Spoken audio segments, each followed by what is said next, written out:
Okay, now that everything has officially recorded, I want to say thank you all for joining us today. We do have one participant, hopefully more people come along, but welcome to our Career Identity Intersections series hosted by the Student Diversity and Social Justice Office as well as UNLV Career Services. We have some panelists today to share their experiences.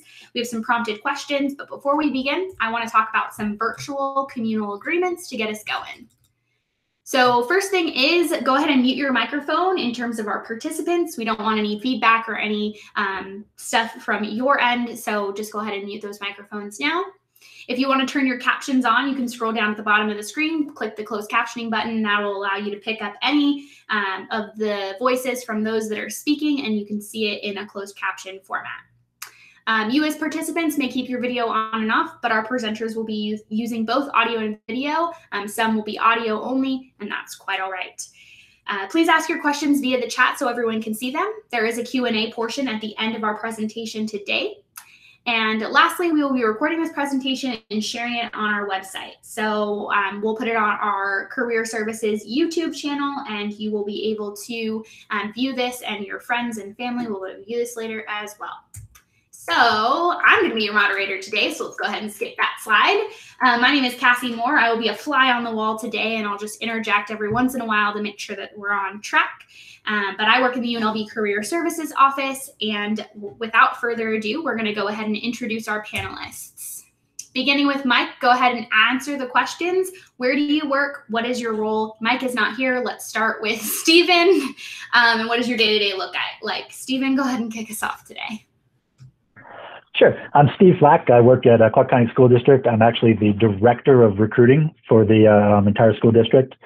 So I'm responsible for talent attraction, talent marketing, and talent engagement for just about every role that we recruit for in the school district. It's like a small city, right, in that we have all sorts of different resources that your normal community would have, but it's internal to the school district. Day-to-day work, I've got a team of recruiters out there that's actively engaged in the open opportunities that we have in engaging passive talent and active talent, and trying to bring them into the school district and meet the educational needs and the staffing needs for the school district here in Las Vegas. Jeff, go ahead. Good afternoon, everyone. My name is Jeff Dietrich, and I work at the Education Opportunity Center here at UNLV, and it falls under one of the trio programs that come out of the U.S. Department of Education. So I actually work at the center, if anybody's familiar with the center here at UNLV. What I particularly do is this program, we assist adults returning to school or looking to go to school for the first time. And all of our clients have to be at least first generation and or low income individuals.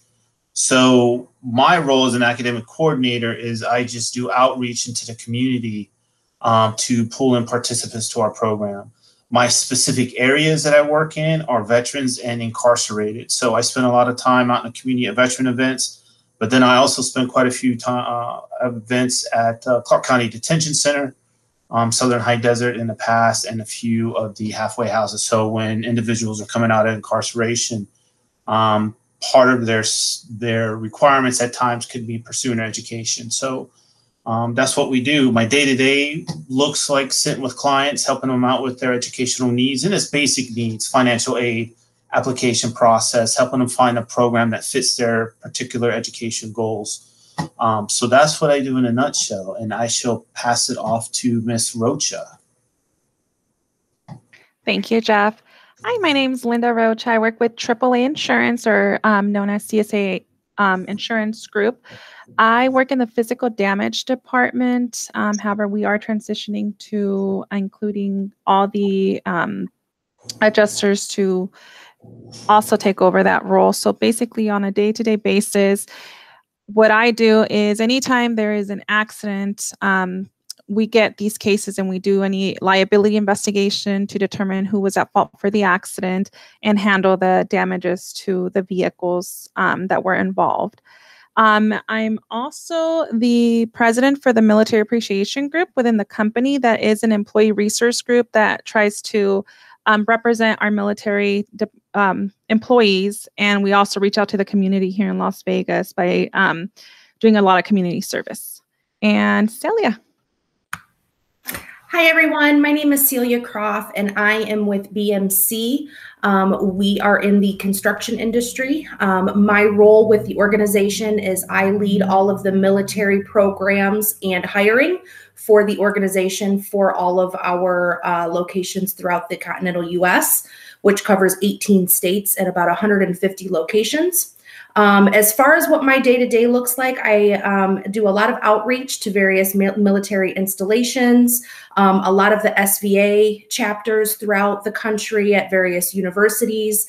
And I also do a lot when it comes to the implementation of our internal recruiting and retention programs of our military transitioning service members as well as veterans.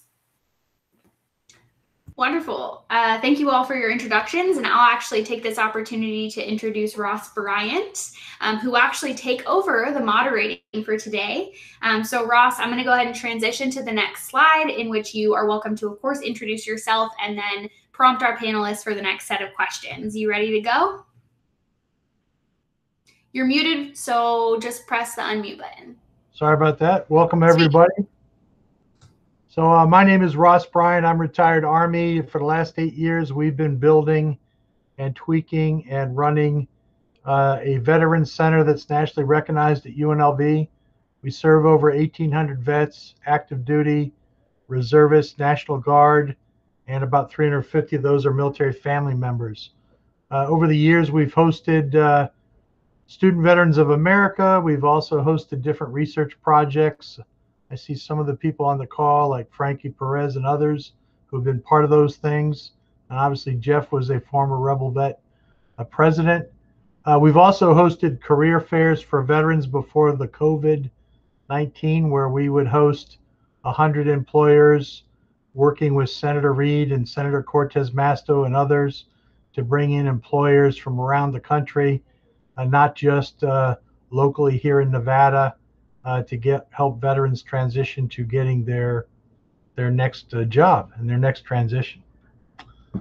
So with that, I'd like to then talk about how we're going to use the panel to discuss a couple different things.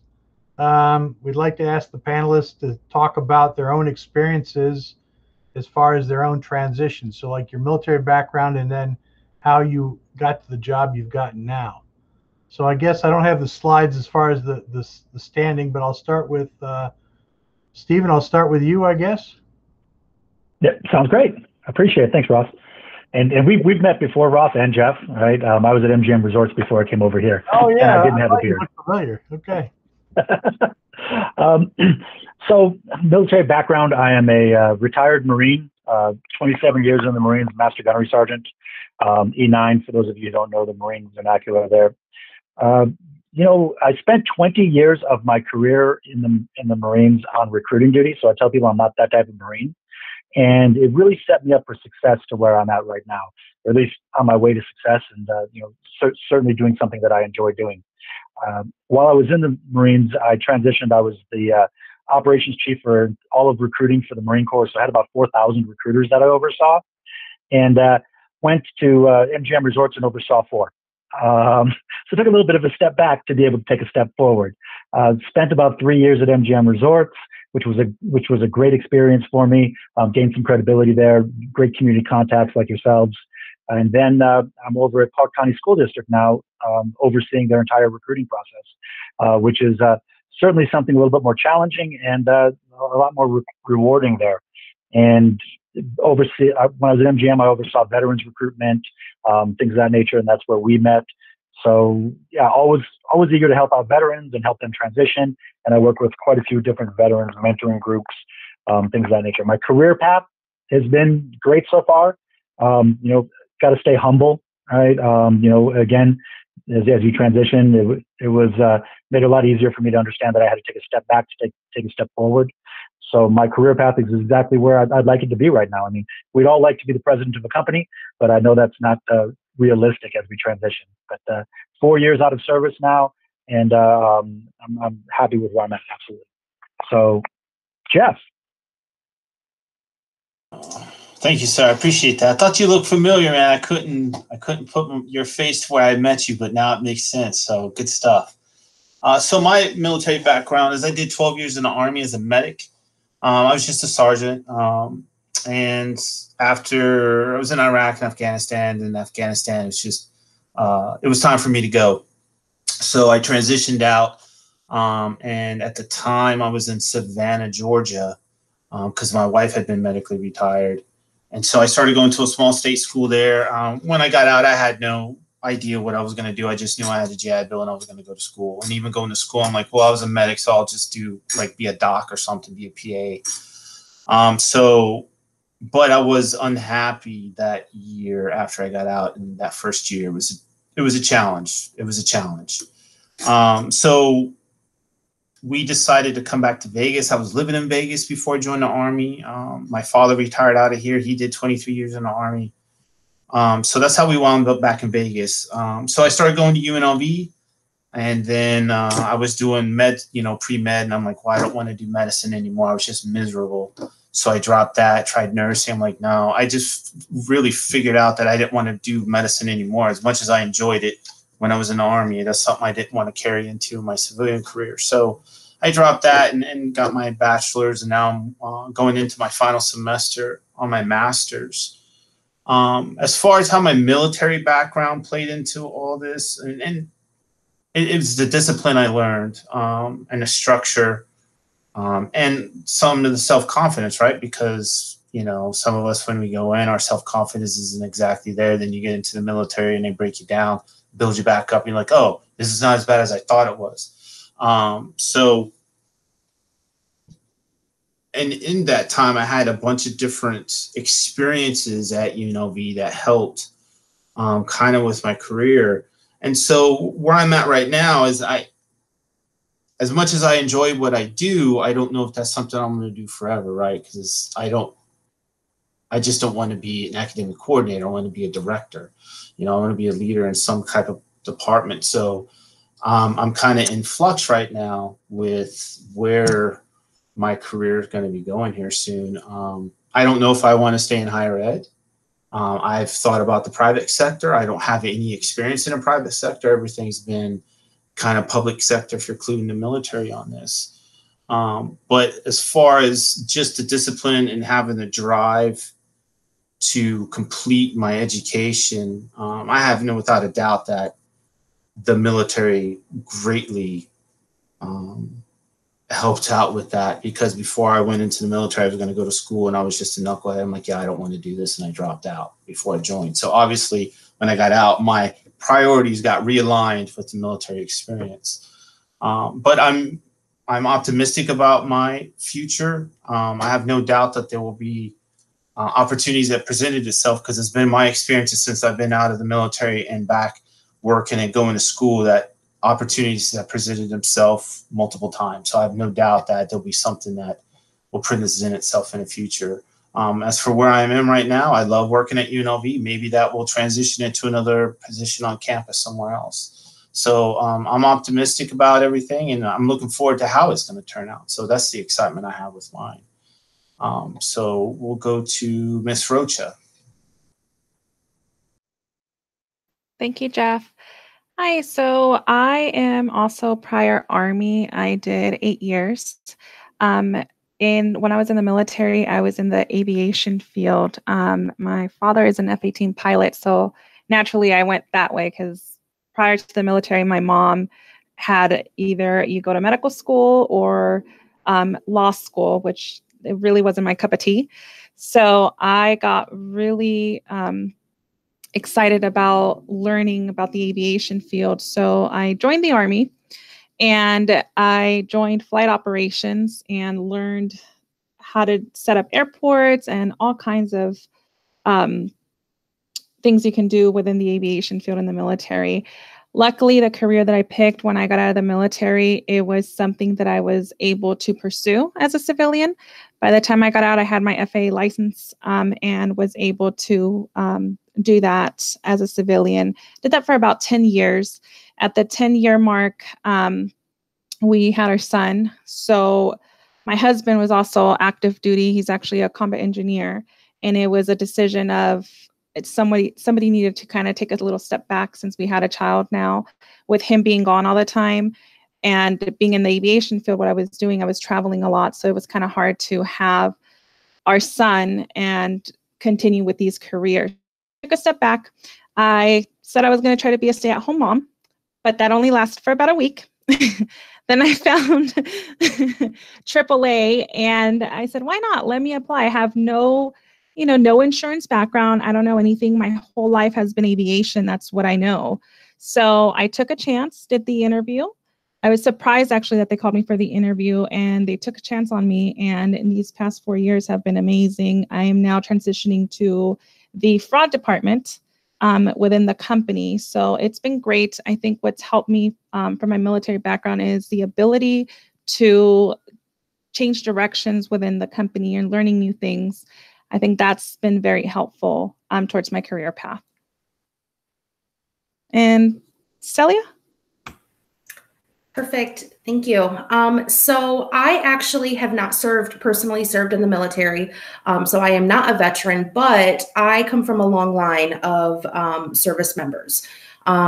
Pretty much everyone in my family, grandfathers, aunts, uncles, my father, my stepfather, both brothers have all served in some capacity in various branches. And that's really what's led me to the position that I'm in now. So I've always been in the HR field. I've always been in some type of recruiting or diversity and inclusion type role. But about 6 years ago, the company that I was with, we didn't have any type of diversity and inclusion. We didn't have any specialized programs. We didn't have anything in place to really support our veterans. And at the time I was living in Michigan, and Michigan has one of the highest populations per capita of veterans.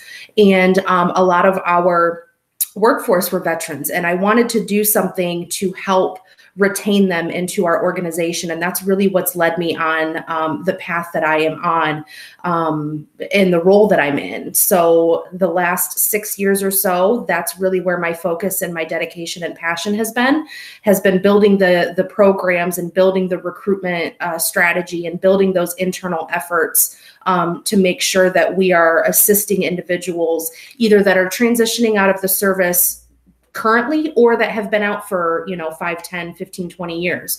We really want to make sure that the assimilation into the organization, no matter where they're at in their process of being a veteran and what their history looks like, we want to make sure that we're able to give them a long-lasting career. So that's really what's led me to where I'm at now.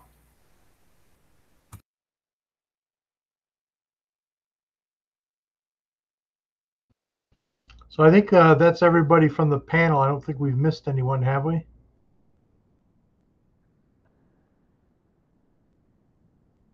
Okay.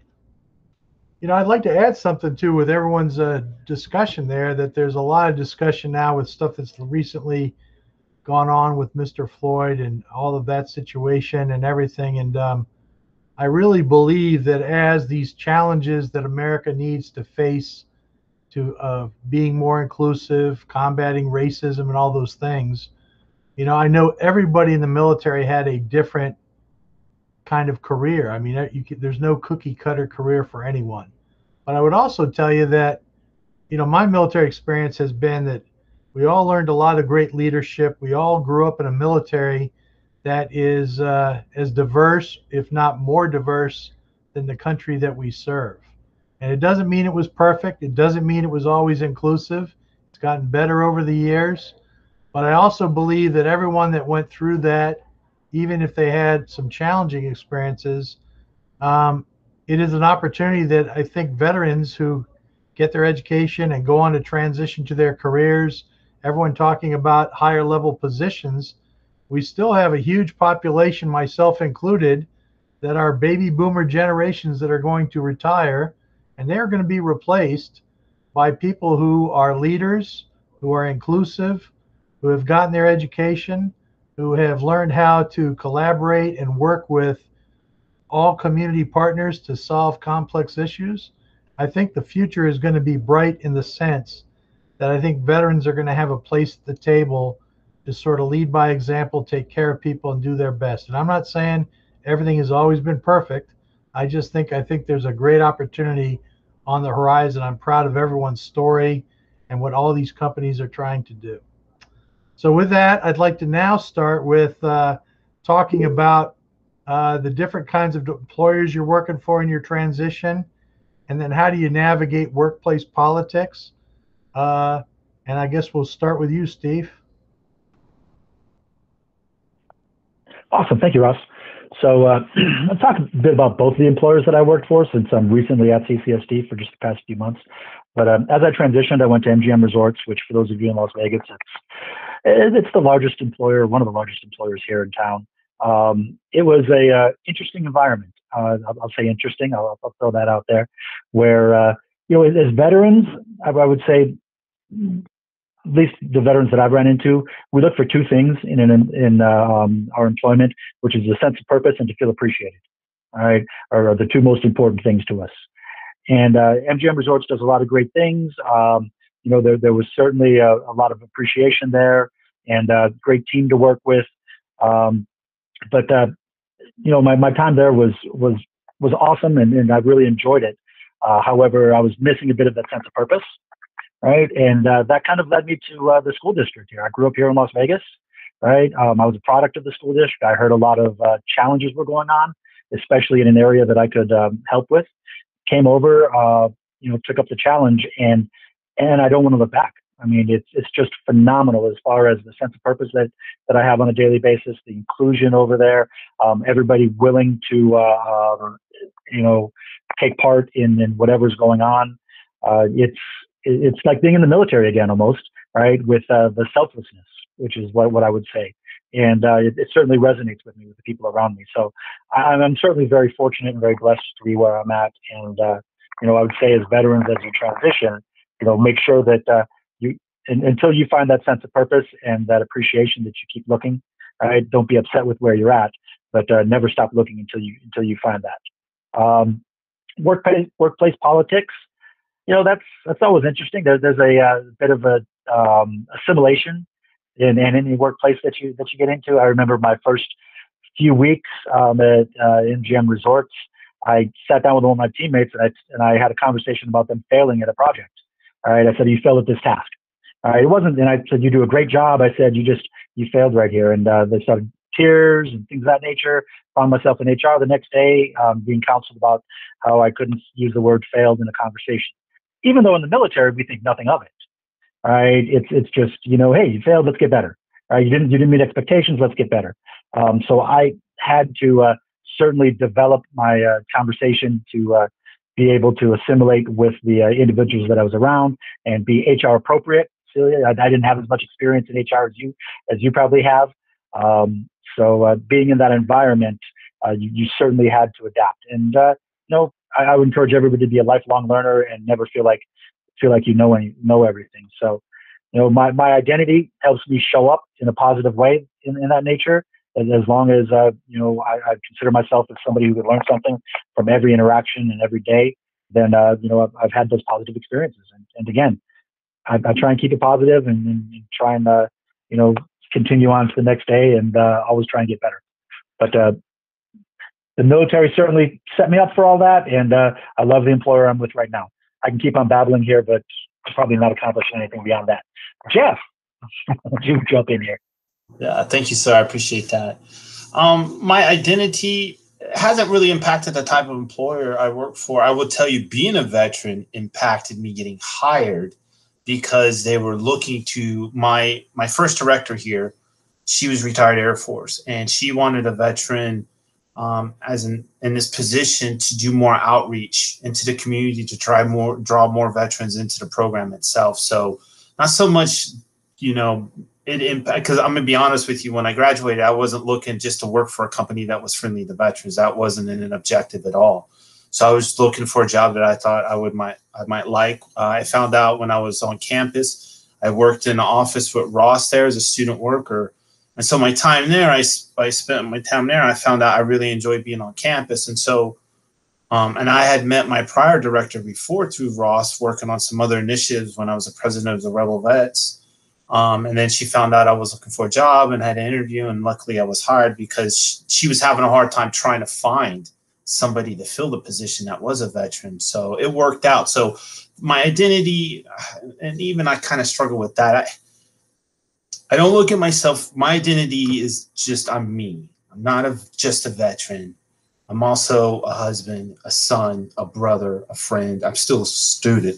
So, and then being a veteran is just part of who I am. I don't identify it with it strictly.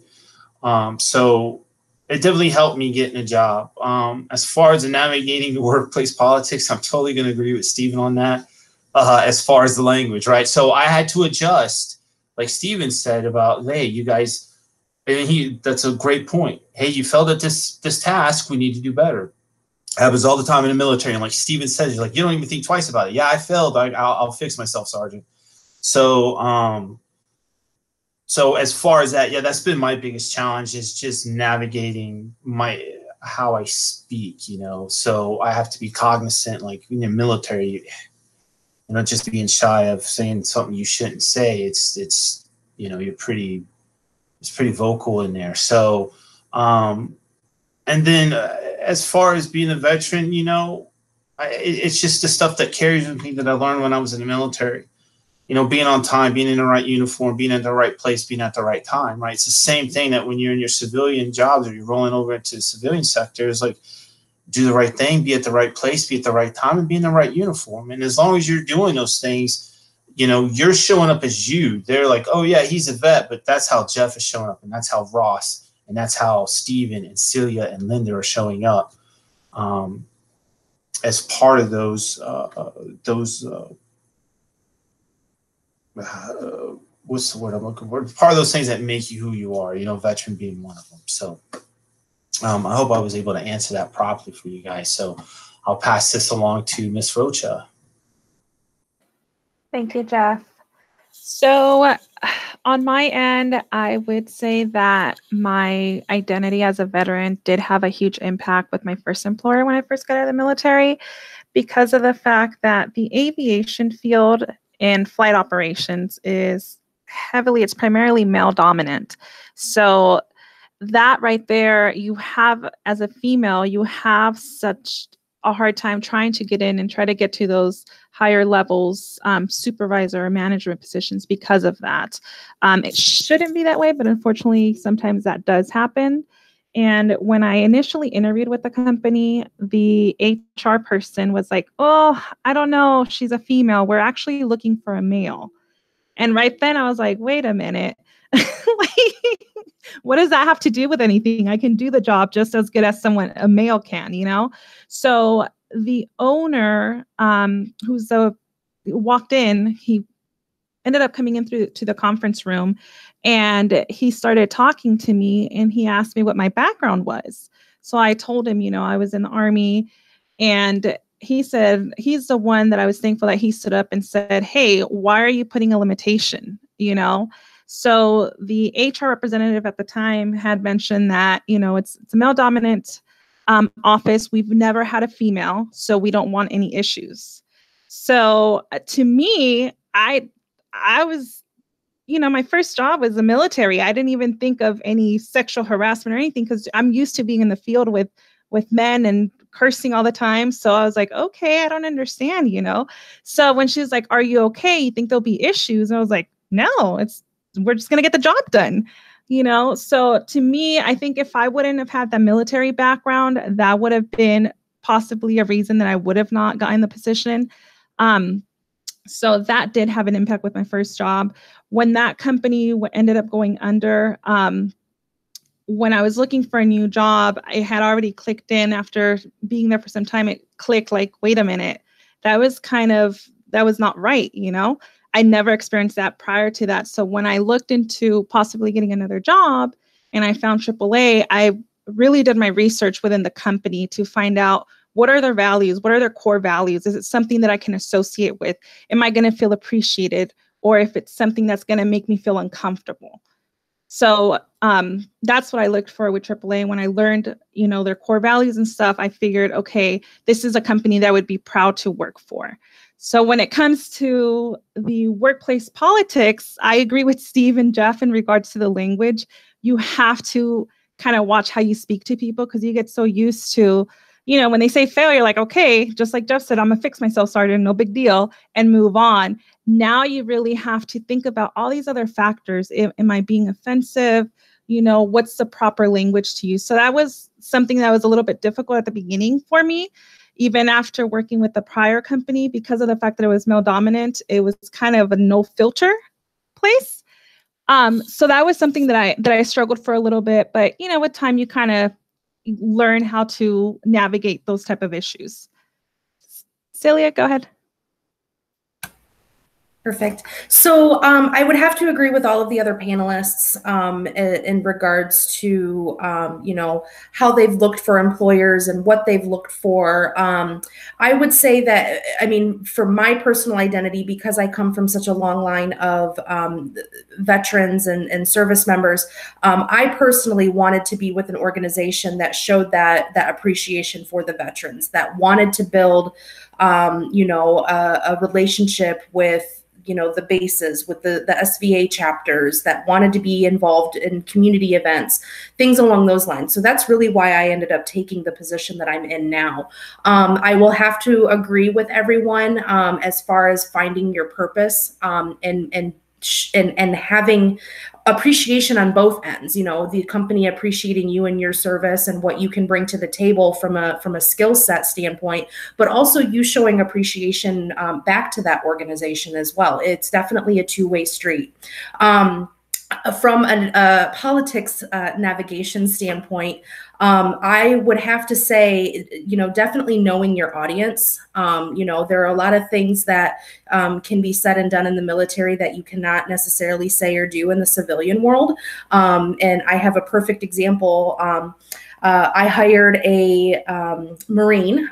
He was a lieutenant colonel, served for about 25 years. And this is his first civilian role out of the Marines. So he had a really hard time at first navigating what those waters were like. He was very used to someone seeing his uniform, knowing where he stood in the ranks and showing him that respect.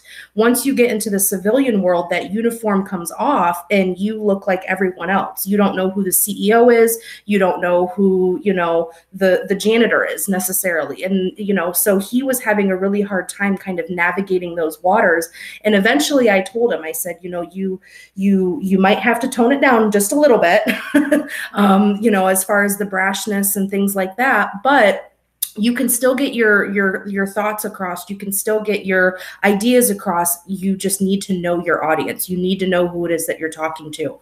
So one of the things that I coached him on was the organization. Unfortunately, and this is one of the things that I'm working on internally, unfortunately, no one sat down with him and showed him the organization chart. No one sat down with him and showed him the rank structure, if you will, or showed him where individuals fall within the organization. So once he had that tool and once he understood it, his entire demeanor changed. So really one of the things that I encourage individuals to do is just be open and have those conversations with their management team. And if they don't feel comfortable having that conversation, go to a trusted HR person, go to your recruiter, or go if there's an internal military representative, if there's an employee resource group or something along those lines, reach out for those sources and those tools to help navigate, how you can overcome those challenges within the organization. Thank you, Celia. I would like to add a little bit too that I got out of the Army in 2005 and I've been at UNLV and I've had a couple different jobs. I worked Homeland Security. I worked on grants in a role similar to what Jeff's doing now, kind of deal. I was on soft money for a while. And then I was asked to stand up a vet center.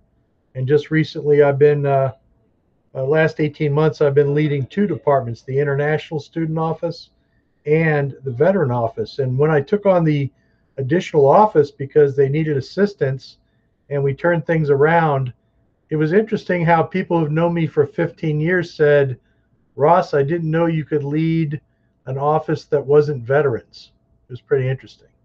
But I also had a mentor of mine who had been out and worked in academia, and this is not a hit on academia, but he told me, he's from Texas A&M as a retired colonel.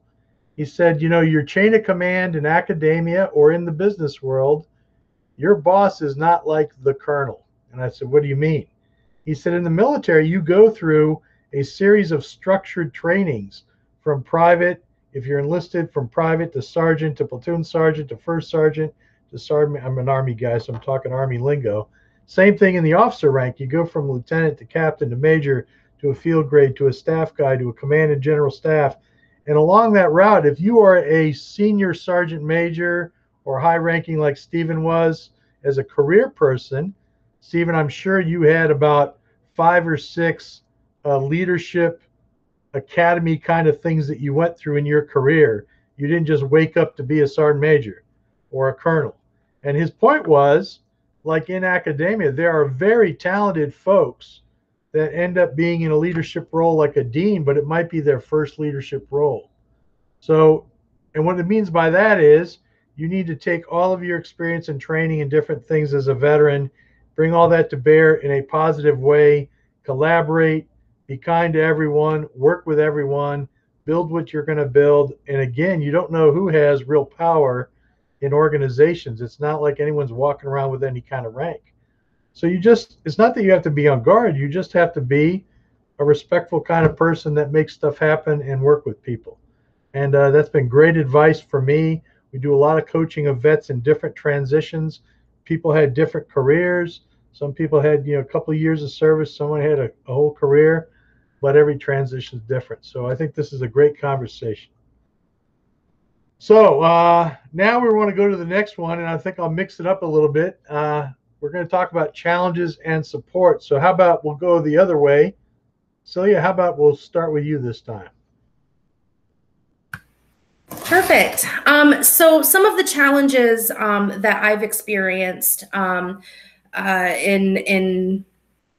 in my career, more specifically as it relates to the military and veterans, is unfortunately some people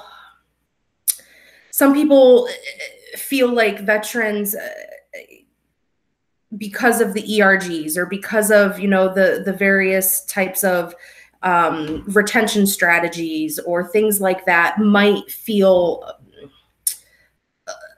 like they're getting priority, or they're getting favoritism because another individual doesn't necessarily have the veteran background. They're recruited, they're hired, and then that's kind of it. So sometimes there have been challenges in the past where it's a very kind of fine line, delicate line that we in HR walk, if you will, to make sure that our non-veteran employees, as well as our military and veteran employees, feel that same amount of support.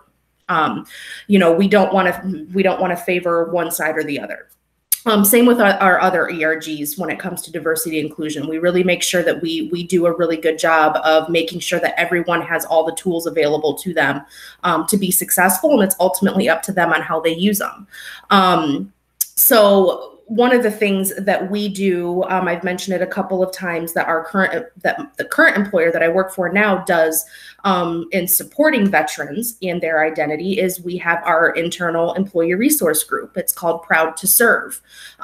We do everything from, they help me with recruitment efforts. So if I can't get to a school or if I can't get to a base because I am at a national level, I'll call out for that local chapter of our internal ERG to assist me with that. We do various appreciation events, Military Appreciation Month. We recognize Memorial Day. We do a big thing for Veterans Day. We send out welcome letters to new veterans from our CEO, welcoming them to the organization. We have a lot of different things in regards to a mentorship. So as individuals come into the organization that self-identify, we partner them with another veteran that has been with the organization for at least 5 years. We try to partner them where they come from the same branch or even roughly the same MOS. We also try to structure it where if there's someone coming in post 9/11, an individual will also be paired with them that's post 9/11, so that, every wartime is a little bit different and the challenges are a little bit different. So we do what we can to make sure that, our veteran and military individuals are supported as best as possible, and so that they're set up for success, long term. Oh, sorry, Stephen, if you want to go ahead. Is it me, or are we totally reversing it here, Ross? Yeah, let's go with Linda. Linda, can you go next? Sure. I think kind of hard for the challenge. I think for a challenge that I sometimes face is whenever we are doing some sort of training and I have a group of people that I'm going to train. For some reason, when they know that I'm a prior military, I'm a veteran, they have this idea that when they go into my classroom to do some training, it's going to be a very strict training where I'm just going to talk to you and not have an open conversation going back and forth of how it go, how the new system's going to work or what the processes are. So once they actually get into the classroom with me and they realize that it's not me talking to them and it's an open discussion and everybody can present their ideas, it's like an aha moment for them. So I think that's one of the challenges that I face constantly at work. Because they say that when they see me walking around in the office, they're like, no, we know you're like a sergeant, or, they're like, because you have this very, you sometimes have a stern look, or we get kind of nervous. And I'm like, no. So I think that would be like a challenge. And then something that my current employer does relating that supports our identity is I really appreciate our military appreciation group, because it allows not only veterans, but anybody in our company to participate within our group so that we can do community service and reach out to veterans to help. So I really enjoy that. Jeff? Thank you, Linda. I totally am going to agree with your statement on like when you're teaching or you're getting up to speak in front of people, because I get that all the time. They look at me and they think, I'm mad, or, like, oh, he's a vet. And I'm like, no, I'm not mad. I was just born with this face. It's all good, So, yeah, with that being said, I'm going to be honest, I haven't really faced many challenges or as identifying as a veteran, other than the fact of maybe just, I think Linda touching on some of these preconceived notions that people can have just because of, you identify as a vet, that you're a heart, that, like you said, you're strict and you're, you hold yourself, or you have these expectations of how other people should act, or whatever the case may be. I think that's maybe been my biggest challenge. Is I still get that every once in a while, but I'm used to it and it's all good. So I totally understand that. As far as my current employer, UNLV loves the vets, man. I mean, I have no complaints with how UNLV treats anybody on campus. It doesn't matter how you're identifying. I think they do a fantastic job. I'm the president of the UNLV, the Alumni Veterans Club, too. We have a Veterans Club under the alumni, so I'm currently the president of that, and we're still building that program. And UNLV's been a huge supporter of that. Like, it's, all the stuff I've been a part of as a student at UNLV has been because of their support. And then now that I'm working for them, it's still there. So I can't say anything about UNLV and any challenges that may present itself, because there's always something in place. And Ross has done a great job of building resources for students on campus. And those resources are also for any veterans that are on campus as well. You just don't have to be a student. So, and Ross has done a great job in facilitating the conversation and getting it where it is with the university. So, yeah, that's where I'm at on this one. So I'm good to go. I really don't have any other challenges. And I will pass it on to Mr. Flack. So when I first transitioned, when I showed up at MGM, they kind of had a preconceived notion of what somebody in the military would be like. People were not comfortable in communicating with me at first, and I could tell that they had their stereotypes as I walked into the team. But I think that comes from any industry. If you transition industries, I look at the military as an industry, right? And that's not to minimize what we did or what we accomplished or anything like that. It's just a different lifestyle. Kind of, as Jeff said, he's looking to get out of maybe into the private sector, right? From the public sector. You're switching industries. You would have a stereotype that would associate with you from somebody leaving the public sector.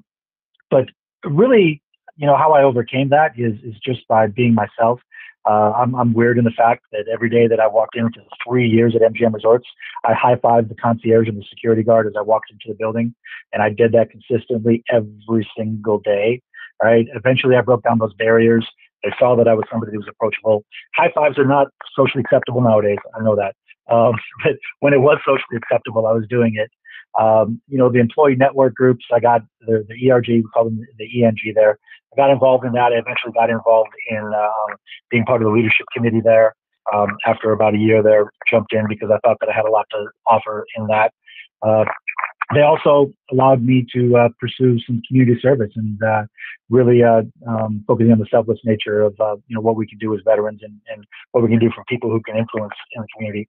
And I sat on the advisory board for US Vets here in town, which is a nonprofit that is geared on ending veteran homelessness, and they supported me in doing that. So it was great, as far as the support that I got from the veteran aspect of my background and the things that were important to me as a veteran. They had veterans only hiring event once a year, where it was only veterans, spouses, and other family members, veteran connected individuals. So for MGM Resorts, they really put forth an effort to care about veterans, and they supported us in all of our wonky ideas that we came up with, right, to recognize veterans and support them. Currently at the school district, they're allowing me to build out or take the lead on helping transitioning veterans going into education, all right, become teachers or become, individuals that work with the school district, professionals that work with the school district, and trying to figure out what those pathways are and the resources and, identify how we engage and how we interact with all the employers that I've worked for so far, both employers certainly value the things that veterans bring to the table with those intangible things, as Jeff said earlier, the leadership, the discipline, the self-confidence, the self-direction, self-reliance. All of that is something that I was fortunate that the employers recognized. So, Ross. Thank you, Steve. And I made a note, Steve, that I need to connect with you in the future. I'm not sure if you've ever met Georgianne Rice. Do you know Georgianne Rice? Oh, Georgianne takes up quite a bit of my time nowadays. Yes, sure yes, I yes. And she's an interesting gal. But I would tell you, on the legislative side, there is going to be a new Troops to Education bill that's going to be more robust and more uniform that could very help you in what you're trying to do. I'll keep you posted without consuming too much of your time on that subject, okay? But we got absolutely. And then I would just add to that piece too that we have like 1,800 vets that all have different experiences coming to UNLV, and everyone's transition is different. And I've been running the Vet Center for 8 years, and with what things that have been happening recently, I've met with my team. We have been recognized for what we do, but I feel like we could do so much more. And what I mean by that is we have helped individuals that have been incarcerated before. It doesn't matter what race they were veterans. And we help them get back on their feet, get into school, access GI Bill, and put themselves on a different path. And we want to do more of that. When you think of the gay community, we have been inclusive, but I think we could be even more so. We've had different people do briefings with us, with our peer-to-peer team. We have helped other veterans with other challenges where things were not as inclusive when they were in their service, to where we tried to help them with that and then improve things too. But I guess what I would close on that piece is everyone that gets into their positions, not any kind of special treatment like Celia was talking about, but having someone who can coach and mentor and say, yeah, I've been in another organization now for 3 years at MGM or CCSD or even at UNLV. Let me tell you how I can help you sort of transition. I remember a senior chief in the Navy just very upset because, damn it, I want to help run a ship. And I had to say, there's not a lot of ships in Las Vegas. I hate to tell you that. But what could we do to help you with your experience, do what you're doing next? So I really appreciate all of you guys. So now we're going to go with advice, and I'm just going to randomly pick some people now, and then you can pick your person. So let's start with Linda. I'll start with you on this one, okay? Hi. I would say just stay true to yourself and your values, and whatever company you decide to work for, just make sure their values align with your values, and that way you have a good combination there. And you're happy where you're at, because the moment that it doesn't align, that's when you start to kind of question yourself. So that is the piece of advice that I would give.